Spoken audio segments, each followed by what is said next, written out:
In this video, we're taking a quick look at the Lacrosse controller in ProScoreboard. Each team has controls for score, shots on goal, saves, and timeouts left, updated with the plus and minus buttons above and below each stat. The standout feature here is the penalty tracker.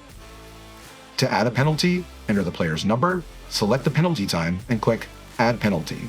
That player will show up on screen and their penalty clock will automatically count down while the game clock is running. To remove one manually, click it and press Delete.